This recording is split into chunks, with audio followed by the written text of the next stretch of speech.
পালায়ও কুল পায় না অনেকে। আরে ভাই আপনি পালান কেন?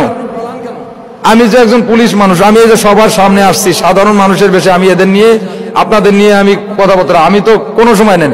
কারণ আপনি যদি অপরাধ করেন আপনার ভিতর থেকে সাই দেবে যে আমি মানুষের উপরে জুলুম করেছি, নির্যাতন করেছি, এরা সুযোগ পাইলে আমাকে ছাড় দেবে না। আপনি মানুষের সাথে করেছেন বিয়াদবি, তার উপর জুলুম নির্যাতন করেছেন, যারা মাজলুম তারা কি আপনাকে হালুয়া খাবে? কখনোই খাবে না। আমার বন্ধুগণ, আল্লামা কোরআনের পাখি, আজকে দেখো তোমার ওয়াজ আমরা শুনি কিন্তু তুমি আজ দুনিয়ায় নাই। আজকে আমি কোরআনের পাখি আল্লামা দেলোয়ার হোসেন সাঈদী হুজুরের বাড়িতে গেলাম, গতদিন 220 জন নিয়ে প্রায় এরকম নিয়ে গেছি আমরা।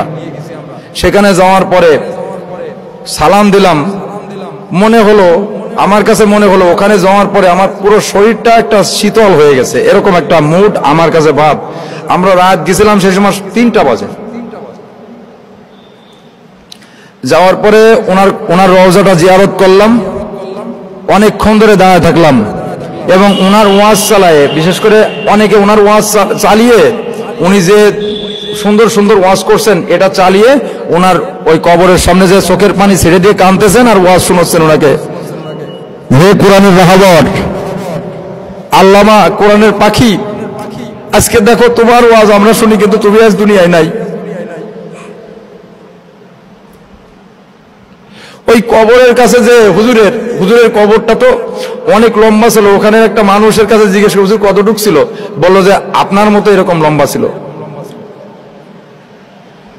তা আল্লাহ পাক রব্বুল আলামিন দেখেন, আল্লাহর ওলি তারা দুনিয়ায়ও পৃথিবীর কেউ যদি তাদের ইজ্জত নিয়ে টানাটানি করে তারাই বেইজ্জতি হয়ে যায়, যার বাস্তব প্রমাণ আমরা অনেক পাইছি। নমরুদ থেকে শুরু করে, ফেরাউন থেকে শুরু করে, হামান থেকে শুরু করে, আবু জাহেল থেকে অনেক প্রমাণ আমরা পাইছি।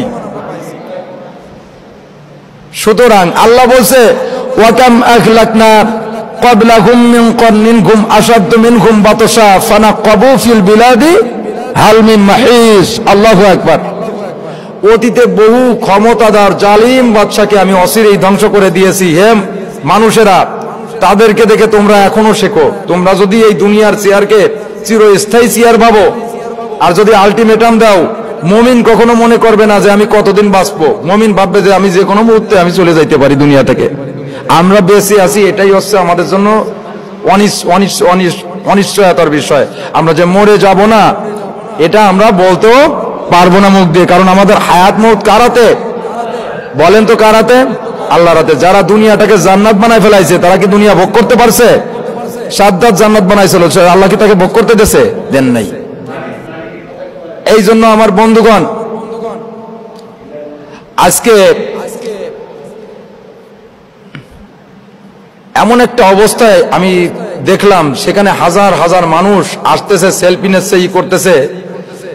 তখন উনাকে নিয়ে একটা গান, একটা ইসলামিক নাশিদ গাইছিলাম এবং দেখলাম যে উনি যে ঘরে উনি চলাফেরা করতো আসলে একেবারে খুবই সাধারণ একটা টিনের ঘর। একটা টিনের ঘর, এত বড় ব্যক্তিত্ব, তার ঘরটা একটা টিনের।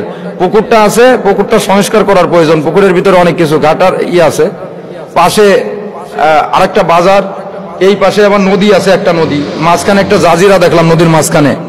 খুব ভালো লাগছে। আসলে দুনিয়ার যারা মনীষী ছিলেন, বড় বড় ব্যক্তিত্ব ছিলেন, তাদের কিন্তু এরকমেরই অবস্থা।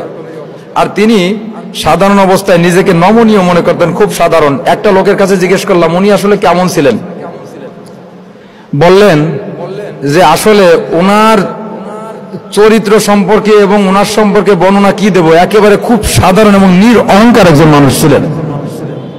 সে মানুষের কখনোই মুরব্বীদের সামনে চোখ উঁচু করে তাকান নাই, খুব নমনীয় ভাবে পাশ দিয়ে সালাম দিয়ে হেঁটে যেত। আর এলাকার মানুষ তলমত নির্বিশেষে তারে ভালোবাসত। তা আপনি আমি যদি কারোর ইজ্জত এবং সম্মান নিয়ে টানাটানি করি, জামা নিয়ে, আসলে নিজেই বিপদে পড়বেন, যার বাস্তব প্রমাণ আমরা অহরহ দেখেছি এবং এখনো দেখতেছি। আল্লাহ পাক রব্বুল আলামিন যারা কোন হক মানুষের ইজ্জত নিয়ে খেলা করে, আল্লাহ পাক রব্বুল আলামিন দুনিয়ার সমস্ত মানুষের সামনে তাদেরকে বেইজ্জতি করেন। আজকে যার বাস্তব প্রমাণ আমরা দেখতেছি।